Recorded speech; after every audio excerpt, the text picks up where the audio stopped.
গণহত্যার দায়ে আওয়ামী লীগকে নিষিদ্ধ করা না করা নিয়ে বেশ সরগরম দেশের রাজনীতি।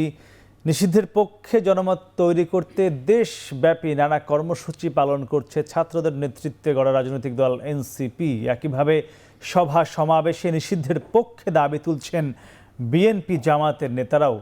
আর এসবের মধ্যেই গেল কয়েকদিন ধরে দেশের বিভিন্ন জায়গায় নিষিদ্ধ সংগঠন ছাত্রলীগ সহ পতিত সরকারের রাজনৈতিক দল আওয়ামী লীগ ও তার সহযোগী সংগঠন বিভিন্ন জায়গায় ঝটিকা মিছিল করে যাচ্ছে। তবে এসবের বাইরে গিয়ে দেশ সংস্কারের জন্য আবার বিভিন্ন রাজনৈতিক দলের সাথে প্রতিনিয়ত সংস্কারের নানা দিক নিয়ে নীরবে কাজ করে যাচ্ছে জাতীয় ঐকমত্য কমিশন, যেখানে উঠে আসছে নানা মত আর যুক্তি পাল্টা যুক্তি। দর্শকের সব নিয়ে আমাদের আজকের এখন প্রকাশ। আমরা আলোচনার নাম দিয়েছি ঐক্যমত। আর নিয়ে কথা বলতে আমাদের সাথে আছেন সিনিয়র সাংবাদিক মাসুদ কামাল, আছেন G9-এর সাধারণ সম্পাদক রাজনৈতিক বিশ্লেষক ডক্টর সাখাওয়াত হোসেন সায়ন্ত, এবং আমার সর্ববামে রয়েছেন রাজনৈতিক বিশ্লেষক আশরাফ কায়সার। আপনাদের সকলকে স্বাগত। দর্শক, পুরো আয়োজন আপনাদের সঙ্গে থাকবো আমি মাহমুদ রাকিব। আমি একটু যেতে চাই মাসুদ ভাই আপনার কাছে। আপনি জানেন যে আওয়ামী লীগ নিষিদ্ধ হবে কি হবে না এ নিয়ে একটি ডিবেট চলছে রাজনৈতিক অঙ্গনে, কিংবা করা দরকার কি দরকার না এ নিয়েও একটি কথা চলছে। আপনি কি মনে করছেন, এখন যে প্রেক্ষাপট এসে দাঁড়িয়েছে গণহত্যার দায়, সেদিকে কি যাওয়া প্রয়োজন মনে করছেন? না, এটা আসলে সরকারি সিদ্ধান্ত নেবে, তবে এখনও নিষিদ্ধ হয়নি এবং নিষিদ্ধ হওয়ার কোনো প্রক্রিয়া শুরু হয়েছে তেমনটিও আমি জানি না। কিন্তু আমার কাছে যে জিনিসটা খুবই একটু অবাক লাগে, যে সরকারের যারা দায়িত্বপ্রাপ্ত ব্যক্তি উপদেষ্টারা, ওনারা কিন্তু অলরেডি বলছেন যে আওয়ামী লীগের পক্ষে যারা ঝটিকা মিছিল করছে তাদেরকে ধরতে হবে, এবং ধরতে না পারলে পুলিশের উপর তারা অ্যাকশন নেবে। তো এই যে কথাটা বলে, স্বরাষ্ট্র উপদেষ্টা নিজেই বলেছেন দুদিন আগে, এই যে কথাটা উনি বলেছেন এটা কিন্তু একটা বেআইনি কথা। উনি কথাটা বলতে পারেন না, একজন উপদেষ্টা হিসেবে এবং স্বরাষ্ট্র উপদেষ্টা হিসেবে তো বটেই। উনি পুলিশকে এই ধরনের আদেশ দিতেই পারেন না। পুলিশ যদি ওনাকে জিজ্ঞাসা করতে পাল্টা যে ঠিক আছে আমাদের ধরবো, কোন আইনে ধরবো, আইনটাকে আপনারা ক্রিয়েট করেন, একটা নির্বাহী আদেশ সেটা আইন করে দিলেই তো হয়। যেমন ছাত্রলীগের লোকজনকে ধরতে, ছাত্রলীগ যদি কোনো রাজনৈতিক কর্মকাণ্ড করে তাদেরকে ধরতে হবে, এটা কিন্তু আইনানুগ একটা দাবি, এটা আইন বলে। হ্যাঁ, একটা নিষিদ্ধ সংগঠন তারা কোনো ধরনের রাজনৈতিক কর্মকাণ্ড চালাতে পারবে না, কিন্তু যে সংগঠনটাকে আপনার নিষিদ্ধ করার ক্ষমতা নাই, নিষিদ্ধ যদি করেনি 8 মাসে, তাহলে ক্ষমতা নাই আমি মনে করবো। যাকে আপনি নিষিদ্ধ করতে পারেন নাই তাকে আপনি কোনো রাজনৈতিক কর্মকাণ্ড চালাতে দেবেন না, এটা আপনি কী করে বলেন? এবং আমাদের উপদেষ্টারা বলছে, এর অনেক আগে আরেকজন মাহফুজ আলম উনিও বলেছিলেন করতে দেবে না। তো এখন এদের সাথে কোনো আইন অনুযায়ী কিছু হয় না। এই যে কথাগুলি বলেন, আইন ছাড়া কথাবার্তা বলেন, এবং এটা নিয়ে কেউ কোনো আপত্তিও করে না, উপদেষ্টা পরিষদে কোনো আলোচনা হয় না, এবং তারা এমন একটা অবস্থা ক্রিয়েট করে রাখছে যে এটা আমরা করবও না, আবার তোমরা এটা চালাবা। তার মানে কি, এখন একটা মারামারির মতো অবস্থা। কিন্তু এখন যদি আওয়ামী লীগ একটা সমাবেশ করে অথবা একটা মিছিল করে, সেই মিছিলে কিন্তু পাবলিক যে যদি পিটায়, যদি 2 জন লোক মারাও যায়, কোনো মামলা হবে না কিন্তু, কারণ এটা তো ওরা করতে বলতেছে, করা যাবে না। তো এখন আমার কথা হলো কি, ভাই যদি আপনি না চান আপনি তাদের বন্ধ করে দেন। আপনি তো নির্বাহী আদেশে ছাত্রলীগকে অফ করছেন। কি মনে হচ্ছে, উপদেষ্টারা চাচ্ছে না নিষিদ্ধ হোক, উপদেষ্টারা চাচ্ছেন এমন মনে হচ্ছে তাদের আচরণ? 9 মাসে যখন চাচ্ছে না, হঠাৎ করে এখন এসে চায়, এটা বুঝতে পারছি না ইউসুফ ভাই। তারা তো 9 মাসে কিছু করে নাই, কোনো উদ্যোগও তো নেয় নাই। উদ্যোগ নিচ্ছে নেয় নাই তো। আসলে এইভাবে নিষিদ্ধ করাটা আমি মনে করি সম্ভব না, এটা আমার বিবেচনা, আমি মনে করি সম্ভব না। আমি ফিরবো আবার আশরাফ ভাই, এই একই বিষয়ে যেতে চাই। এই যে পরিস্থিতি, মাসুদ ভাই বলছিলেন যে সরকারি আইন না মেনে এই কাজগুলো করছে, অ্যারেস্ট করছে, মাসুদ ভাই একটা বলছেন যে এই যে যাদেরকে গ্রেফতার করা হচ্ছে বা মিছিলে থেকে ধরার জন্য পুলিশকে বলা হচ্ছে, এটি একটি বেআইনি আদেশ। যতদিন পর্যন্ত আপনি নিষিদ্ধ করার আইন না করবেন বা আইন করে নিষিদ্ধ না করবেন, ততদিন পর্যন্ত তো এটা বেআইনি। এবং আসলেও কিন্তু স্বরাষ্ট্র উপদেষ্টা এভাবে কথা বলতে পারেন না। তাহলে পুলিশ কোন ক্ষমতা বলে? আমরা তো বলি তারা আইনানুগ বাহিনী, তারা কোন আইনে কোন ক্ষমতা বলে তাদেরকে ধরপাকড় করবে বা অ্যারেস্ট করবে? আমার মনে হয় এটি একটি পরিষ্কার সিদ্ধান্তে আসা দরকার। প্রথম কথা হচ্ছে যে প্রশাসনিক নির্দেশে বা প্রশাসনিক আদেশে নিষিদ্ধ করা হবে কি না। আমাদের অতীত অভিজ্ঞতা বলে এগুলো আখেরে ভালো ফল আনে না। এবং যাদেরকে আমরা অতীতে নিষিদ্ধ করেছি তারা আরও শক্তিশালী হয়ে ফেরত এসছে। কিন্তু দ্বিতীয় হচ্ছে এইটিও একটি বাস্তবতা যে জুলাই অগাস্টের যে গণহত্যা, যেভাবে 15-16 বছরের ফ্যাসিবাদী আচরণ, এই যে গুম খুন, ইলেকশন চুরি করা, এরকম একটি অপরাধী দলকে আপনি আসলে স্বাভাবিক রাজনীতিতে জায়গা দিবেন কিনা, এটি একটি নৈতিক প্রশ্ন। কাজেই দেখুন, আমরা যদি বারবার আবার ইউরোপের উদাহরণে যাই, তারা কি করে বিষয়টি ডিল করলো। হিটলারের পার্টিকে আপনি জার্মানিতে কিভাবে অন্তত 50 বছরের জন্য রাজনীতি সমাজ থেকে দূরে সরিয়ে দিল। আমাদেরকে এই জায়গায় আমাদেরকে আবেগ থেকে সরতে হবে, যুক্তিতে ফিরতে হবে এবং ঐক্যমত্যের ভিত্তিতে একটা সিদ্ধান্ত নিতে হবে যে আওয়ামী লীগ নামে যেই দলটি ছিল, যারা ফ্যাসিবাদী শাসন কায়েম করেছিল, যারা আমাদেরকে গুম খুন করেছে এবং যারা নির্বাচনের নামে অনির্বাচিতভাবে ক্ষমতায় ছিল, এরকম একটি দলকে আমরা এখন স্বাভাবিক নিয়মতান্ত্রিক রাজনীতিতে রাখবো কিনা। আগামী যে নির্বাচনটি হবে সেটি ডিসেম্বরে হোক কিংবা জুনে হোক, আপনি শুধু একবার ইম্যাজিন করেন যে ওই ব্যালট পেপারে আপনি নৌকা প্রতীক দেখতে পাচ্ছেন, তাহলে যে 2000 মানুষ জীবন দিল, 30,000 মানুষ অঙ্গহানি ঘটলো, তাদের কাছে আপনি কি জবাবদিহি করবেন?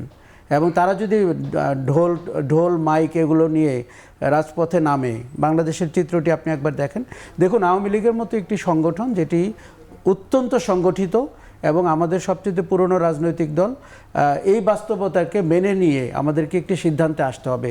মানুষের দাবি কিন্তু যে এই সংগঠনকে তারা রাজনীতিতে হয়তো ওইভাবে দেখতে চায় না, কিন্তু রাজনৈতিক দলের কিন্তু অনেক ধরনের খেলা আছে, তারা অনেকভাবে বিষয়টিকে দেখতে চায়। সরকার এখানে একটি পক্ষ হিসাবে আবির্ভূত হয়েছে। বিষয়টি আইনানুগভাবেও হতে পারে, প্রশাসনিক নির্দেশেও হতে পারে, এমনকি আপনি জনমতের দাবির প্রতি শ্রদ্ধাশীল হয়েও একটি সৃজনশীল পদ্ধতিতে যেতে পারেন। কিন্তু এগুলো কিছুই না করে আমরা যদি টেলিভিশনের স্ক্রল হয়ে বেঁচে থাকতে চাই এবং ঝটিকাভাবে থানা পরিদর্শন করে এগুলো বলতে থাকি, এটি অত্যন্ত অদায়িত্বশীল প্রশাসনিক কার্যক্রম। এইভাবে আপনি অন্তত এই 8 মাস আগে ঘটে যাওয়া, 9 মাস আগে ঘটে যাওয়া হত্যাকাণ্ডকে যেই দলটি ঘটিয়েছে তার ব্যাপারে মন্তব্য করতে পারেন না। জি, শান্তনু, একটু আপনার কাছে আসতে চাই। শুনছিলেন কথাগুলো, আমি আপনার কাছে আপনাকে বিএনপির প্রতিনিধি হিসেবে জানতে চাই আপনার কাছ থেকে। সেটি হলো এই যে রাজনৈতিক যে একটি জনমত দরকার, দুজনই বলছিলেন সেই কথাটা যে রাজনৈতিক একটি জনমত আসা দরকার, সেখানে বিএনপির যে ভূমিকা রাখবার কথা ছিল এই জুলাই আগস্টের গণহত্যার বিরুদ্ধে আওয়ামী লীগের জন্য বা নিষিদ্ধের জন্য, সেটি কি করছে? জি, প্রথমত আমি একটু ক্লিয়ার করে নেই, আমি বিএনপির প্রতিনিধি হিসেবে এখানে আসিনি, বিএনপি আমাকে প্রতিনিধি করে পাঠায়নি, আমি ওই দলের কোনো রকম কোনো পদ ধারণ করি না। সেদে সেদে আমি প্রতিনিধি হতে চাইলেই তারা আমাকে ওই অধিকার দিবে কেন? সুতরাং আমি বিএনপিকে সমর্থন করি, ভালোবাসি, সেজন্য আমার কথা হয়তো বিএনপির পক্ষে যায়, তার মানে এই নয় যে আমি বিএনপির প্রতিনিধি, কারণ সেই অধিকার তারা আমাকে দেয়নি। ওকে, ফাইন, উত্তরে আসি। উত্তর হচ্ছে এটা যে আওয়ামী লীগ গত 16 বছর যে ফ্যাসিবাদী কায়দায় রাষ্ট্র পরিচালনা করেছে এবং সর্বশেষ যেভাবে একটা গণহত্যা চালিয়েছে, তারা এদেশের রাজনীতি করার অধিকার রাখে কিনা এই প্রশ্নটা অত্যন্ত ভ্যালিড। এখন তারা যদি রাজনীতি করার অধিকার না রাখে, তাদের কি প্রক্রিয়ায় আপনি এ থেকে নিবৃত্ত করবেন, সেই প্রক্রিয়াটা নিয়ে প্রশ্ন হচ্ছে। বিএনপি কখনো বলেনি যে আওয়ামী লীগকে নিষিদ্ধ করা যাবে না।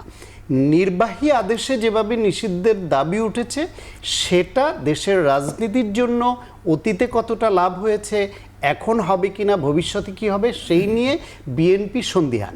তারা তাদের সেই মনোভাব ব্যক্ত করেছে। এখন ঘুরে ফিরে বিএনপিকে নিয়ে শুধু এই প্রশ্নটা উঠছে কেন? আমি বলছি সবচেয়ে বড় দল আপনি বলছেন, আবার কাজে সবকিছুতে বিএনপিকে তুচ্ছতাচ্ছিল্য করার ব্যাপারে তো তখন কারো মাথায় থাকে না যে সবচেয়ে বড় দলকে নিয়ে এটা করা ঠিক করেছে, সবাই করছে। বরং আমি বলি, এই সরকারের প্রধান উপদেষ্টা দেশে বিদেশে সব দলের সমর্থন নিয়ে সবচেয়ে পাওয়ারফুল ব্যক্তি এই মুহূর্তে। তিনি বিদেশি কূটনীতিকদের কাছে এবং আন্তর্জাতিক সংবাদ মাধ্যমে তিনি নিজে বলেছেন ইন্টারভিউতে যে আওয়ামী লীগকে নিষিদ্ধ করার কোনো চিন্তা তার সরকারের নেই। আজকেই ছাত্রদের প্রতিনিধিরা আন্দোলন করে আইন উপদেষ্টার সঙ্গে দেখা করেছে আওয়ামী লীগকে নিষিদ্ধের দাবি নিয়ে।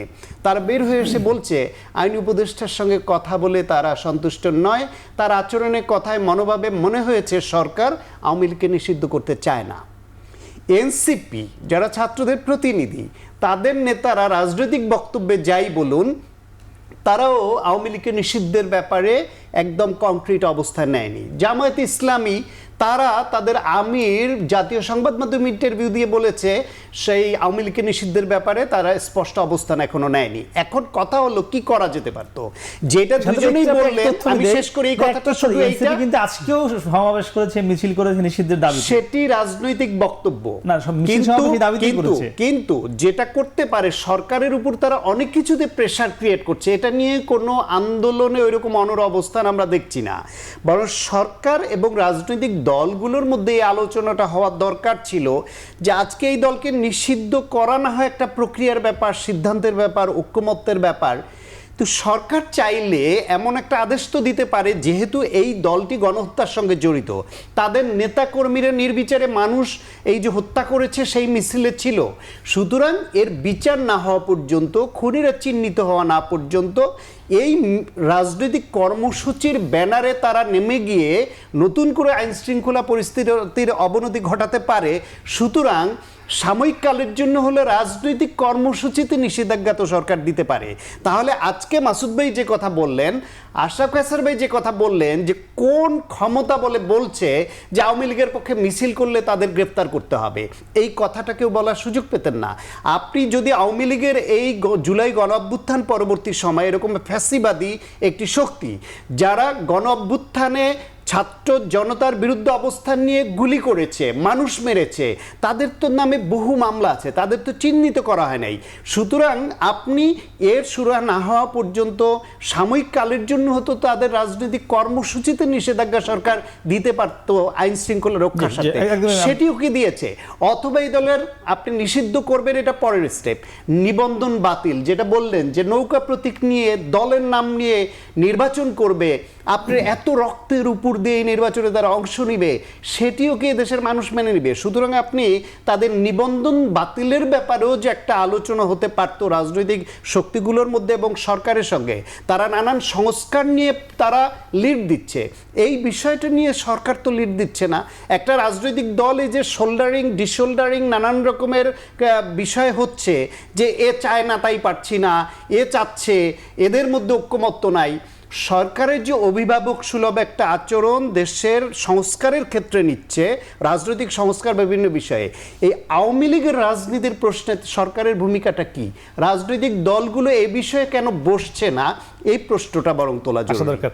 মাসুদ ভাই, আপনার কাছে জানতে চাই, আওয়ামী লীগ অনেক বড় একটি দল ছিল, এখন কি জানি না আমরা, ছাত্রলীগ নিষিদ্ধ, সেখানে আমরা দেখলাম বিশেষ করে ঈদের পর এসে হঠাৎ করে দেশের বিভিন্ন জেলায়, ঢাকাতেও ঝটিকা মিছিল শুরু হলো, আপনিও নিশ্চয়ই দেখেন, সেখানে ছাত্রলীগের ব্যানারেও হচ্ছে নিষিদ্ধ সংগঠন যারা, আওয়ামী লীগ বা সহযোগী সংগঠন হচ্ছেও। এর দ্বারা কি নতুন কোনো একটি বার্তা দিতে চাচ্ছে আওয়ামী লীগ? আপনার কাছে কি মনে হয়? দেখেন, একটা জিনিস কি, ছাত্রলীগের ব্যানারে যদি কোনো কর্মকাণ্ড হয়, আমি মনে করি সেটা বেআইনি কর্মকাণ্ড, কারণ আইন করে তাদেরকে ব্যান্ড করা হয়েছে। দেখেন, একটা আইন, সে আইনটা আপনি অপছন্দ করতে পারেন, কিন্তু আপনি অমান্য করতে পারবেন না, এটা স্ট্রেট কথা। যতক্ষণ পর্যন্ত আপনি যদি ক্ষমতা থাকে আইনটা আপনি চেঞ্জ করেন, কিন্তু চেঞ্জ করা আগ পর্যন্ত আইনটাকে আপনি অমান্য করতে পারবেন না। এটা হলো দেশের নাগরিকদের একটা দায়িত্বের মধ্যে পড়ে। ছাত্রলীগ এই মুহূর্তে একটা নিষিদ্ধ সংগঠন, কাজে ছাত্রলীগের ব্যানারে কোনো কর্মকাণ্ড যদি চলে, সেটাকে সমর্থন করার কোনো সুযোগ আছে বলে আমি মনে করি না। আর ঝটিকা মিছিল যেটা হচ্ছে, এটা আগামীতে আরও হবে, আপনি নিশ্চিত থাকেন, আরও হবে। 15 তারিখে একটা হয়েছিল, 18 তারিখে 3টা হয়েছে, গতকালকে আরও অনেকগুলি হয়েছে, এবং এগুলো হতে থাকবে। এখন প্রশ্ন হলো এগুলো কোত্থেকে হয়, কোত্থেকে হয় এবং কেন হয়? আমার মনে আছে যখন আওয়ামী লীগের আমলে, আওয়ামী লীগ যখন শাসন করতো 14-র দিকে, 14-র পর, তখন তো আওয়ামী লীগ রীতিমতো সারা দেশে বিএনপি এবং জামাতের উপর এক ধরনের স্টিম রোলার চালাইছিল, কিন্তু জি, নিষিদ্ধ করে নাই, কিন্তু ভার্চুয়ালি নিষিদ্ধের মতোই, তাদের মাঠেই নামতে দিত না। ঘরে বসে দুজন জামাতের লোক আলাপ করতেছে, ধরে বলে যে ওনারা মানে সরকার বিরোধী পরিকল্পনা করতে পারে, এই চিন্তা করে ধরে ফেলেছে। এগুলো তো আমরা দেখছি রে ভাই। তখন কিন্তু আমি যখন টেলিভিশনে ছিলাম, আমি তো একটা টেলিভিশন নিউজ এটের দায়িত্ব ছিলাম, ওই আমাদের রিপোর্টাররা, বিএনপি বিডের রিপোর্টার এসে বলতো ভাই কালকে এই সকালে একটা ক্যামেরা দিন 10 মিনিটের জন্য। আমি বলছি কী কারণে? একটা ফোন আসছে, হাতিরঝিলের ওই 3য় ব্রিজ যেটা আছে, সেই ব্রিজের নিচে 11টা 10 থেকে 11টা 12 মিনিট, এই 2 মিনিটের মধ্যে একটা মিছিল হবে। ওই মিছিলটা কভার করার জন্য একটা ক্যামেরা আপনি একটু দিয়ে দেন। তো আমরা দিয়ে দিতাম ক্যামেরা, এবং ঠিক ওই সময় মিছিলটা হইতো ওই আপনার ওইখান থেকে থেকে আপনার ওই পাশে যে আবাসিক এলাকাটা আছে, মহানগর হ্যাঁ মহানগর থেকে আবাসিক এলাকা থেকে দৌড়ে আসে একটা মিছিল করে 2-3টা ককটেল টকটেল ফুটে আবার চলে যেত। ঠিক প্রত্যেকটা রিপোর্টার জানতো, এটা কিন্তু খেলে আমার রিপোর্টার না, সব টিভি রিপোর্টার ওখানে যাইতো ক্যামেরা ট্যামেরা নিয়ে। এটা আপনার এই অভিজ্ঞতা আপনাদের অবশ্যই আছে। আচ্ছা ফাইন, তাহলে এই যে জিনিসটা হতো, এখন এটাকে আপনি কি বলবেন, খারাপ বলবেন না ভালো বলবেন? বিএনপি ছাত্রদল তখন কিন্তু একটা বৈধ পার্টি, তাদেরকে মাঠে নামতে দেয় না, তারা কি করবে? তারা যে টিকে আছে, তারা যে বেঁচে আছে, তারা যে এই সরকারের কর্মকাণ্ডের প্রতিবাদ করছে, বিরক্ত হচ্ছে, তাদের প্রকাশ করতে হবে না। কিন্তু ওই সময় বিএনপি ছাত্র দলের সঙ্গে আপনি এই বর্তমান আওয়ামী লীগ ছাত্র আমি কিছুই মিলাচ্ছি না, মিলানো যাবে? আমি দল মিলাচ্ছি না, আমি ব্যক্তি মিলাচ্ছি। ওই সময় রাজনৈতিক দল বাদ দর্শন দেন আপনি। এখনকার আমি কিন্তু দল আবার বলছি, আমি দল মিলাচ্ছি না, কিন্তু আমি ব্যক্তিকে মিলাচ্ছি। জি। ব্যক্তিটা কোথায়, ওই সময় যে রাজনৈতিক কর্মীটা ছিল, সে তার বক্তব্যটা প্রকাশ করতে চায়, সে তার অস্তিত্বটাকে প্রকাশ করতে চায়, তারা এটা করেছে। এখন যারা আওয়ামী লীগ করে, সে আওয়ামী লীগের যে ব্যক্তিগুলি, তাদের দলের মধ্যে তাদের যে ইমোশন, ভালোবাসা, যে মানে সম্পৃক্ততা, এটাকে আমি ইগনোর করি না। এটা অবশ্যই আপনাকে অনার করতে হবে। সংখ্যাটা কম না। আমি আপনাকে একটা কথা বলে শেষ করি। আওয়ামী লীগ নির্বাচনে, যেগুলিকে আমি নির্বাচন বলি, আমি অন্যগুলি আগেগুলিকে নির্বাচনই বলি না, আমি নির্বাচন বলি না 91, 96, 2001, 2008, এই 4টাকে আমি নির্বাচন বলি আমার বিবেচনায়। ভালো মন্দ আছে, কোনটা খারাপ নির্বাচন, কোনটা ভালো নির্বাচন, এগুলি নির্বাচন হয়েছে, অন্যগুলি কোনো নির্বাচনই হয় নাই। এর মধ্যে আওয়ামী লীগ সবচেয়ে খারাপ করেছে 2001 সালে। সেই নির্বাচনেও আওয়ামী লীগ ভোট পেয়েছে 2,23,00,000 ভোট। আপনি যদি বলেন যে এর মধ্যে ঘটনার প্রভাবে অর্ধেক ভোট নাই, তাও তো 1 কোটি ভোট আওয়ামী লীগের আছে ভাই। আওয়ামী লীগের 1 কোটি লোকের কি করবেন? এদের দেশ থেকে মানে মঙ্গল গ্রহে পাঠানো কি সম্ভব করবেন না। আপনি? তো তাদের যে ইমোশন, সেই ইমোশনটাকে আপনি ইগনোর করবেন না। আমি ইমোশন ধরে একটু আশরাফ ভাইয়ের কাছে আসতে চাই। আশরাফ ভাই, যদি আমি একটু সংস্কার যেতে চেয়েছিলাম, তার আগে আবার আমি কথার সূত্র ধরে একটু আসতে হলো আপনার কাছে। মানে এই যে কথাটি বললো মাসুদ ভাই, যে ইমোশন বা রাজনৈতিক ব্যাপার, কিন্তু এর সব কিছু মিলিয়েও আমরা দেখেছি যে আওয়ামী লীগের মধ্যে যে জুলাই আগস্টের যে এত বড় একটা গণহত্যা হলো, রক্ত ঝরলো, এত প্রাণ গেল, এ নিয়ে কোনো অনুশোচনা মানে লক্ষ্য করছি না। সেটি একদম শেখ হাসিনা থেকে শুরু করে একদম প্রান্তিক পর্যায় পর্যন্ত, এটি কেন, একটু ছোট্ট করে বলবেন। দেখুন, আমরা যদি আবেগ বুঝে থাকি তাহলে আমাদের অনুশোচনাও বুঝতে হবে। আবেগ তো আছেই, যেহেতু বাংলাদেশের রাজনৈতিক দল যারা করেন তারা বুঝে কিংবা না বুঝে আবেগপ্রবণ হন, কখনো স্বার্থ তাদেরকে বেশি আবেগপ্রবণ হতে সাহায্য করে, আমরা তাই দেখেছি। কিন্তু যেটা দুর্ভাগ্যজনক, গত 8 মাসে আমরা কিন্তু শেখ হাসিনা থেকে শুরু করে পাড়ার মহল্লার যে খুদে কর্মীটাই বা সমর্থকটি, অথবা কালচারাল এরিনাতে যারা আওয়ামী লীগকে ফ্যাসিজমে উৎসাহিত করেছিল, এবং মিডিয়াতে যারা আওয়ামী লীগের হয়ে ওই অপশাসনকে প্রলম্বিত করেছিল, কাউকে কিন্তু আমরা অনুশোচনা প্রকাশ করতে দেখলাম। কিন্তু সেটা কেন, কি মনে হয়? না, এটি একটি তারা কিন্তু আপনার আমার আত্মীয় স্বজন, বন্ধু বান্ধব, বাইরের কেউ না। এটি একটি গবেষণার বিষয়, এবং আমি বলবো যে ইতিহাসকে ইতিহাসের মতো করে দেখা উচিত। আমরা যেন চাপিয়ে না দেই কিছু, এবং আমরা যেন দূর থেকে সমালোচনাও না করি। দেখুন, তারা শুধু অনুশোচনা করেনি এমন না, তারা বলছে তাদের পতনটি ষড়যন্ত্র, তারা বলছে ওই গণ অভ্যুত্থানটি সাজানো, তারা বলছে ইউনূস সরকার চাপানো। এই যে ব্যাপারগুলো, তার মানে আপনি খেয়াল করে দেখুন, আপনি যদি সাদা চোখে আওয়ামী লীগের রাজনৈতিক অধিকার আছে কি নাই, এই বিতর্কে কিন্তু আমরা দুজনই আগে বললাম, বা 3 জনই হয়তো আগে বললাম অধিকার আছে, কিন্তু ব্যাপারটি কিন্তু তুলনীয় না অতীতের সময়ের সাথে। বিএনপি জামাতের উপরে স্টিম রোলার চালানো, বিএনপি জামাতকে হেন কাজ নেয়, অপকাজ নেয় আওয়ামী লীগ করে নাই, তার সাথে এটি কেন তুলনীয় না? বিএনপি জামাত তো গণহত্যা করে নাই, বিএনপি জামাত তো 3000 মানুষকে গুম খুন করে নাই, বিএনপি জামাত তো আপনার ভোটাধিকার 3টে নির্বাচন কেড়ে নেয় নাই, তারপরেও তাদের উপর ওগুলো হয়েছে। এবং আমরা দেখেছি ঝটিকা মিছিল, এমনকি ছবি তোলারও সময় পাওয়া যেত না, তারা ভয়ে এমন করে আন্দোলনটি করতেন। কিন্তু এটি তো একটি অপরাধী চক্র। এখানে যে মানুষগুলোকে আপনি ব্যানারের পেছনে দেখছেন, সে জুলাই আগস্টে কোনো না কোনো খুনের সাথে হয়তো যুক্ত ছিল, অথবা কারণ আমরা কি দেখলাম, আওয়ামী লীগ কিন্তু তার পুলিশ নামালো, র্যাব নামালো, বিডিআর নামালো, সেনাবাহিনী নামালো, এবং মিলিশিয়াদের নামিয়েছিল। আমি কিন্তু 71 সালের সাথে 24-এর অনেক মিল পাই। কেননা মিলিশিয়া কারা? ছাত্রলীগ, যুবলীগ, শ্রমিক লীগ। তাদেরকে আমরা লাঠি হাতে, অস্ত্র হাতে, হেলমেট হাতে আমাদের সন্তানদেরকে খুন করতে দেখেছি। সেই লোকগুলোই যদি এখন ব্যানারের পিছনে আবির্ভূত হয়, তাকে কি আপনি সন্ত্রাসী বলবেন, খুনি বলবেন, নাকি আওয়ামী লীগের রাজনৈতিক অধিকার ধারণকারী একটি কর্মী বলবেন, পরিচয় কিন্তু ভিন্ন। কাজেই আমাদেরকে খুব গুরুত্বের সাথে দেখুন, বিষয়টি আগুন নিয়ে খেলার মতো। এখানে সরকার একটি নিরাপদ অবস্থানে থাকতে চাচ্ছে, বিশ্বের কাছে আপনার প্রফেসর ইউনূসকে বলতে হচ্ছে যে আমরা রাজনৈতিক শক্তি নিষিদ্ধ করছি না। আবার রাজনৈতিক দলগুলো কিন্তু সততার সাথে বিষয়টিকে ডিল করতে চাচ্ছে না। দেখুন, আওয়ামী লীগের যে ভোট আছে, সম্পদ আছে, প্রভাব আছে, তার প্রতি আমাদের সবার লোভ শুরু হয়ে গেছে, বিশেষ করে যারা নির্বাচনের জন্য আছেন। কাজেই তারা কিন্তু এখন সততার সাথে এই কলটি নিতে চাচ্ছেন না। তারা বরঞ্চ লভ্যাংশ খুঁজতে চাচ্ছেন যে ভোটের কত অংশ আমি পাবো, সম্পদের কত অংশ আমি পাবো। তাহলে যে মানুষগুলো জীবন দিল, যে মানুষগুলো গুম খুনের শিকার হয়েছিল, সে কি পেল? তাই সেই হিসাবটি আমাদের করতে হবে। সাধারণ আমি আপনার কাছে আসবো, তার আগে আমি ছোট্ট করে একটু মাসুদ ভাই কাছে জেনে আসবো একদম ছোট্ট করে, ব্যানারের পিছনে এখন যারা আছে এরা কি আওয়ামী লীগ নাকি খুনি সন্ত্রাসী? আশরাফ ভাইয়ের একটি কথা ছিল যে এই যারা এখন মিছিল ব্যানারের পিছনে আছে, আওয়ামী লীগের বা ছাত্রলীগের ব্যানারের পিছনে, এদেরকে কি আপনি রাজনৈতিক কর্মী হিসেবে দেখবেন, না জুলাই আগস্টের খুনি বা অস্ত্র মানে চালিয়েছে এই হিসেবে দেখবেন? শুনেন, জুলাই আগস্টে সে আন্দোলনের পরে না পুরো বিষয়টাকে মিসহ্যান্ডেলিং করা হয়েছে। মিসহ্যান্ডেলিং করার ফলে কী হয়েছে, এটা আরও জটিল আকার ধারণ করছে। আমি মনে করি এটা সুইসাইডাল ছিল গভর্নমেন্টের জন্য। কারণ এখন টেকনোলজি এতটাই উন্নত হয়ে গেছে, আপনি প্রত্যেকটা লোককে আলাদা আলাদা করে আইডেন্টিফাই করতে পারেন, কইরা তাদের প্রত্যেককে বিচারে আওতায় আনেন, প্রত্যেককে, তাহলে কিন্তু হয়ে যায়। অনেকে বলে যে আওয়ামী লীগ ইলেকশন করতে সমস্যা কি? আপনি যদি প্রত্যেককে বিচারের আওতায় আনেন, এটা ইলেকশন করে লোক পাবে নাকি ভাই? এটা তো অন্য হিসাব। আবার পাবলিকও দেখেন না আওয়ামী লীগের কীরকম ভোট টোট দেয়, কিন্তু আপনি তা করেন নাই। আপনি করছেন কি, শেখ হাসিনাকে আর ওই ভ্রুঙ্গাবাড়ির যে উপজেলা চেয়ারম্যান, মানে উপজেলার যে মানে সহ দপ্তর সম্পাদক, দুটো এক কাতারে নিয়ে আসছেন। আইনে নিয়ে কি করছেন, ওই লোককে বাধ্য করছেন যে শেখ হাসিনাকে টিকে রাখার জন্য আন্দোলন করতে। এটা দরকার ছিল না, তাকে আলাদা করেন।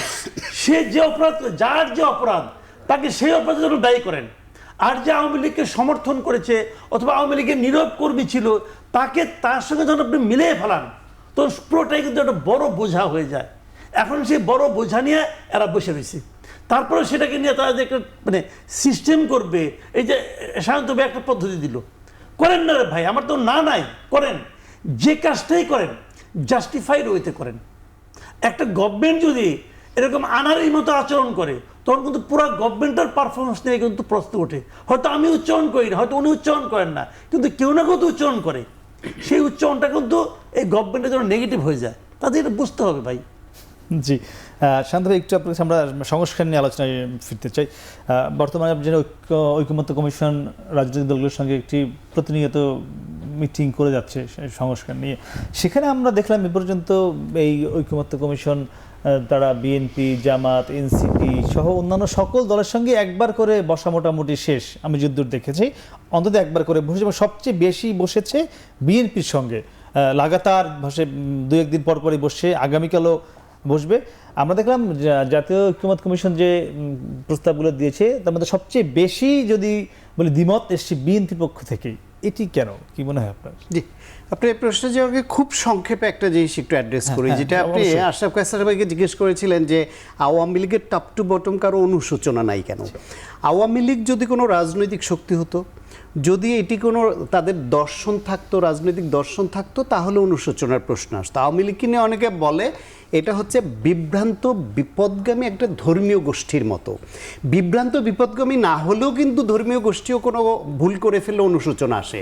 সুতরাং বিভ্রান্ত বিপদগামী আওয়ামী ধর্মীয় গোষ্ঠীর অনুসারী যারা, তাদের অনুশোচনা আশা করাটাই ভুল।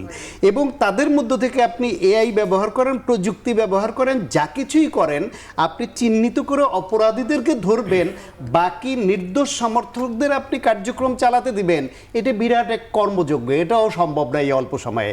সুতরাং সহজ পদ্ধতি হচ্ছে আপনি দেশের আইন শৃঙ্খলা রক্ষার স্বার্থে আইন শৃঙ্খলা রক্ষাকারী বাহিনীকে তাদের প্রয়োজনীয় কাজ করতে দেবার জন্য বিভিন্ন দল এই দলের নিষিদ্ধ বা নিবন্ধন দাবি সম্পর্কে ঐক্যমতে আসার আগ পর্যন্ত এদের রাজনৈতিক কার্যক্রমকে স্থগিত করে রাখেন, তাহলে কিন্তু একটা সময় পাওয়া যাবে। এবং এই কাজে আমি নির্দ্বিধায় আপনাকে বলে দিতে পারি এই অনুষ্ঠানের মাধ্যমে, কোনো রাজনৈতিক দল গণঅভ্যুত্থানের পক্ষের কোনো শক্তি আপত্তি করবে না।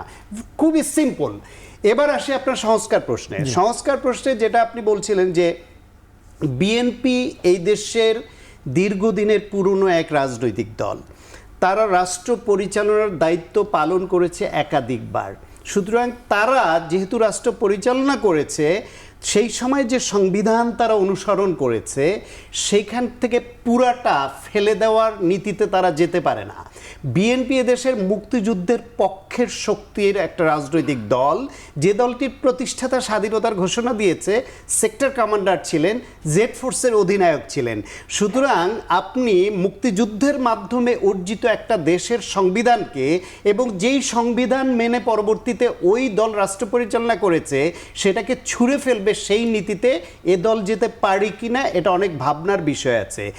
এই দলটি ভবিষ্যতে রাষ্ট্র পরিচালনায় যাওয়ার সক্ষমতা রাখে এরকম একটি রাজনৈতিক দল যাদের শুধু আবেগ নির্ভর হলে চলে না, তাদের বাস্তবতার নিরিখে এদেশের কৃষ্টি, কালচার, জনমানস, এদেশের স্ট্রাকচার অনেক কিছু ভেবে এগোতে হয়।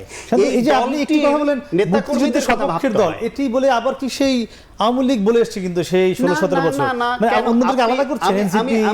আমি বলছি আপনাকে স্পষ্ট করি, যেহেতু যারা মুক্তিযুদ্ধের সময় যাদের ভূমিকা বিরোধিতাকারীর প্রশ্নে ছিল, তাদের তো এই দেশ নিয়ে মুখে যাই বলুক অন্তরে জ্বালা থাকতে পারে, তাদের তো এই সংবিধান টোটালি সংবিধান নিয়ে তাদের অন্তর্জ্বালা থাকতে পারে, তাদের সঙ্গে বিএনপি তো একমত হতে পারে না।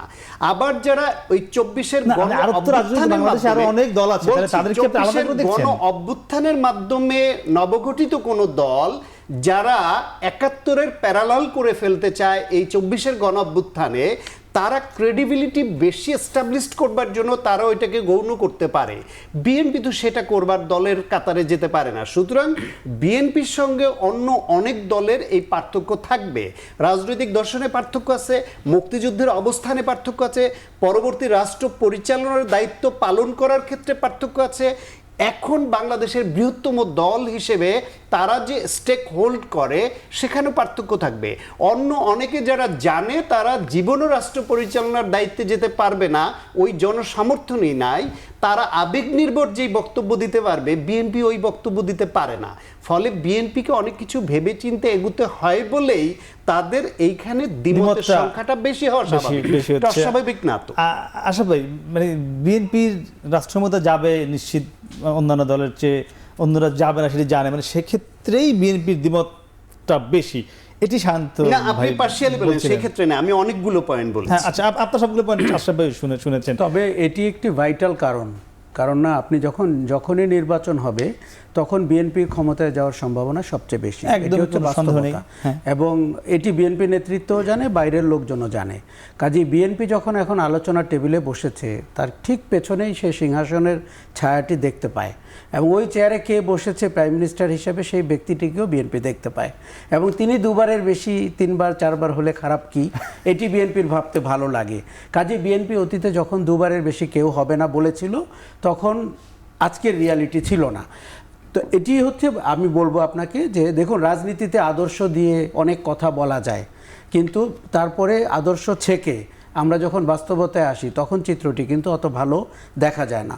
এখন সংস্কারের জায়গায় আপনাকে প্রথমত আপনার অতীতের ক্ষমতায় থাকার অভিজ্ঞতা, আপনার দলের আদর্শ এবং ভবিষ্যতের বাংলাদেশ শাসন করার যে প্রগতিশীল চেহারাটা, এটির মধ্যে একটি সম্মিলন ঘটাতে হবে। দেখুন, 16 বছর কিন্তু কোনো দল রাজনীতি করতে পারে নাই, কেউ ভোট দিতে পারে নাই, এবং বাংলাদেশ চালানোর যে দক্ষতা এবং যোগ্যতা, সেখান থেকে বিএনপি জামাতের মতো দলগুলো বাইরেই ছিল। আমার প্রথম ধারণা যে তাদের একটি বুনিয়াদী প্রশিক্ষণের ব্যাপার রয়েছে, কিভাবে তারা করবেন আমি জানি না।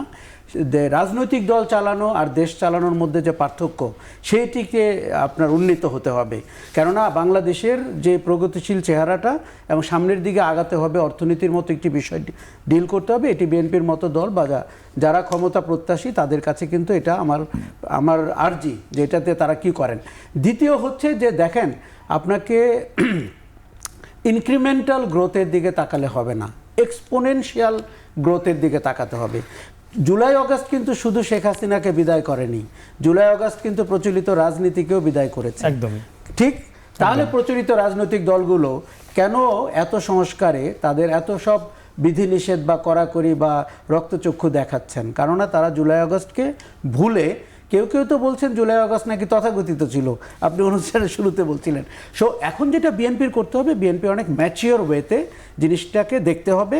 প্রধানমন্ত্রীর মেয়াদ, দ্বিকক্ষ বিশিষ্ট পার্লামেন্ট, আনুপাতিক হবে কি হবে না, 70 অনুচ্ছেদ এবং জবাবদিহিতার যতগুলো, দেখুন বিএনপি যদি আজকে জবাবদিহিতার আরও সৃজনশীল 4-5টি সংস্কার নিজ থেকে প্রস্তাব করে, তখন আমার বিএনপিকে দারুণ একটি দল মনে হবে যে দলটি 16 বছরে শিখেছে, আগামী 16 বছরের জন্য নিজেকে প্রস্তুত করছে।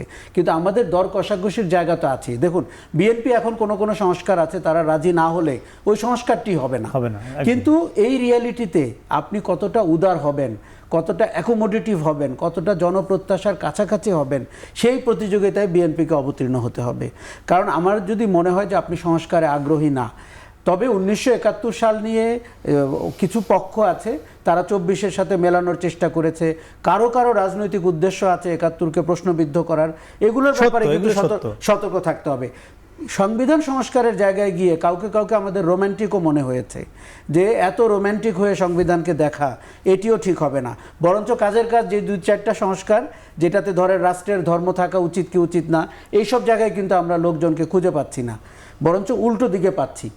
কাজেই এইরকম একটি ঘোলা পানির রাজনীতির সময়ে আমরা একটু আগে আওয়ামী লীগের রাজনৈতিক ভবিষ্যৎ নির্বাচন নিয়ে কথা বললাম, তো ধরে নেন বাংলাদেশ রাজনীতিতে আওয়ামী লীগ আস্তে আস্তে মুসলিম লীগের দিকে যেতে শুরু করলো, ধরে নিলাম। কাজেই বাকিদের অবস্থা কি?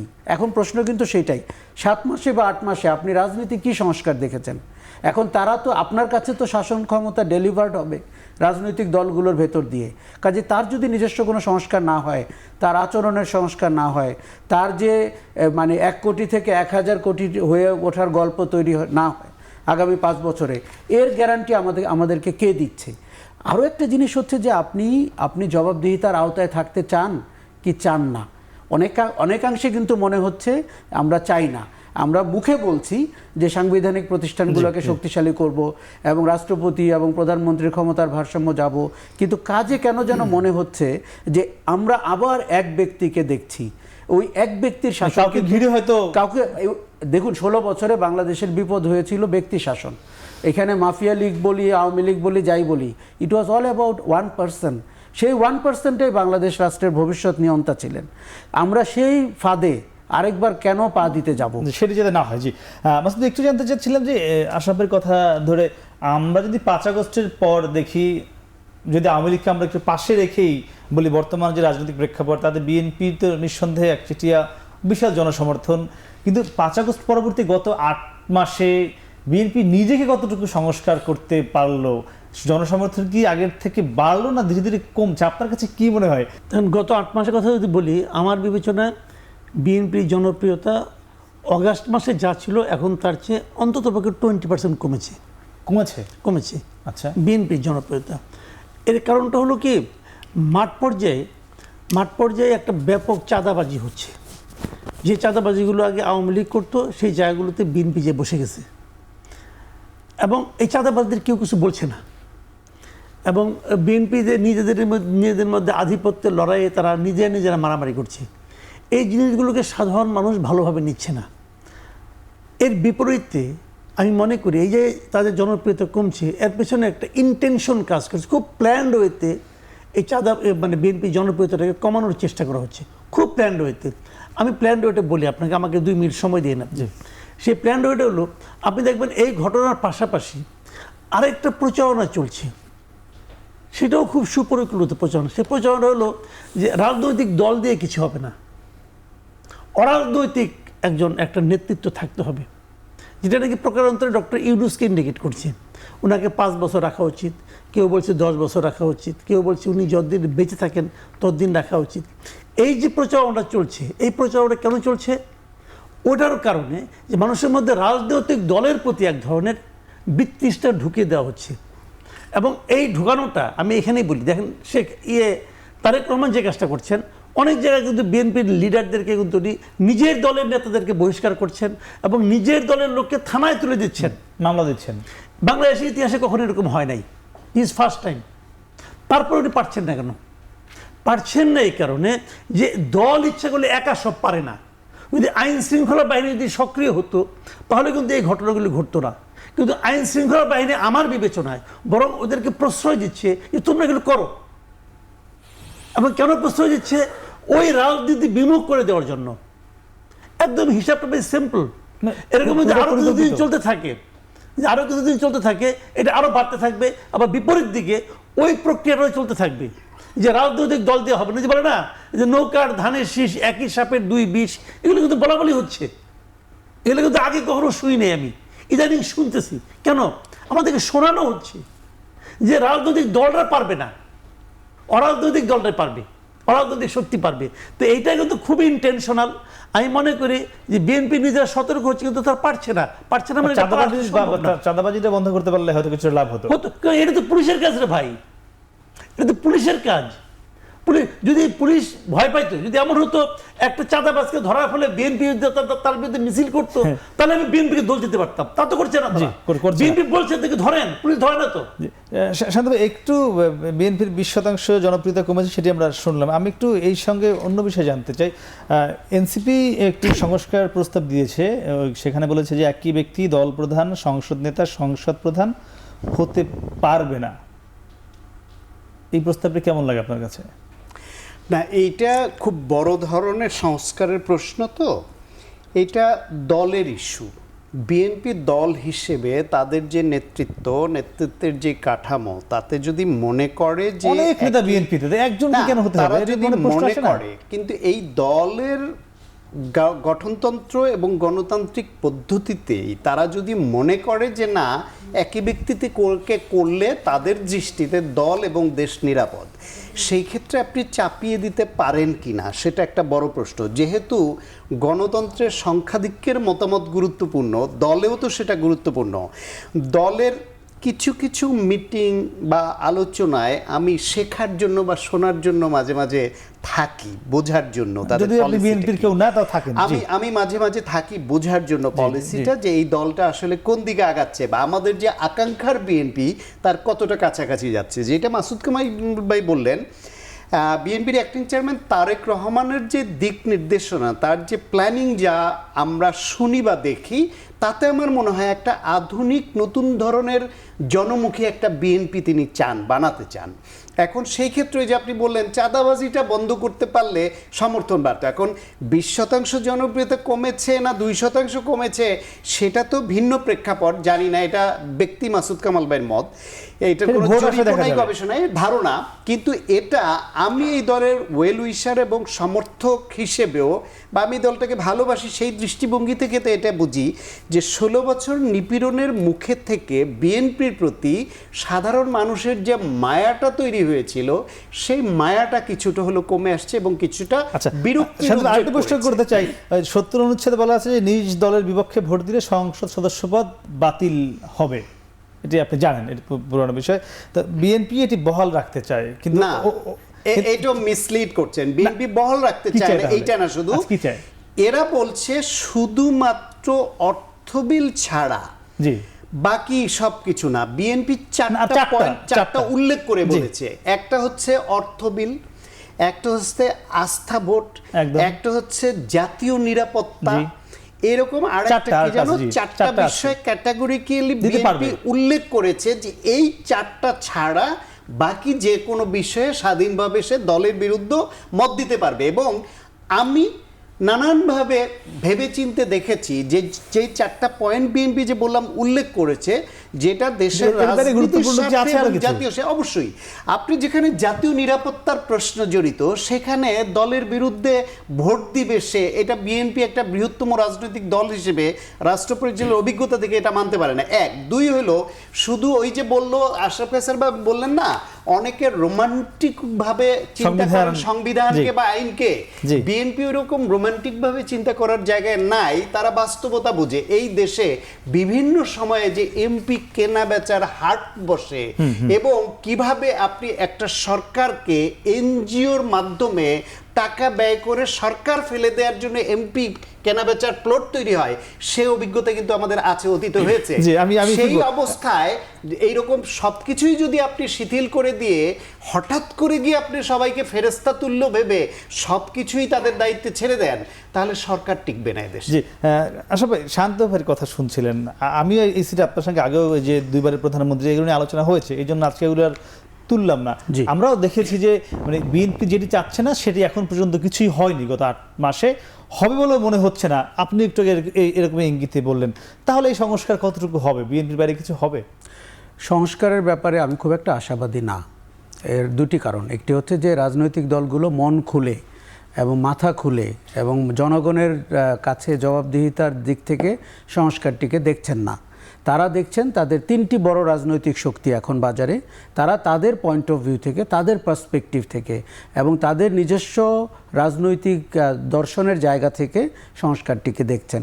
আর সরকারটিকে আমরা একটি পক্ষ বানিয়ে ফেলেছি। আসলে তো সরকারটি হচ্ছে ফ্যাসিলিটেটর, অথবা যে ঐক্যমত্য কমিশন আছে তাদের ফ্যাসিলিটেট করে যার যার বাড়ি চলে যাওয়ার কথা। কাজেই এই জায়গাটিতে জনগণ শেষ পর্যন্ত কি পাবে মোটের উপরে বুঝে নিতে এটি আমি খুব সন্দিহান। আমি শুধু আগের 2টি পয়েন্ট আপনাকে একটু বলি, কেন অনুশোচনা হচ্ছে না।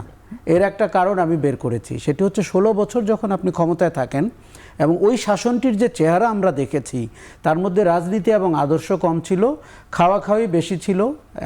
তাদেরকে একটা বড় অংশের মানুষ বেনিফিশিয়ারি হয়েছেন।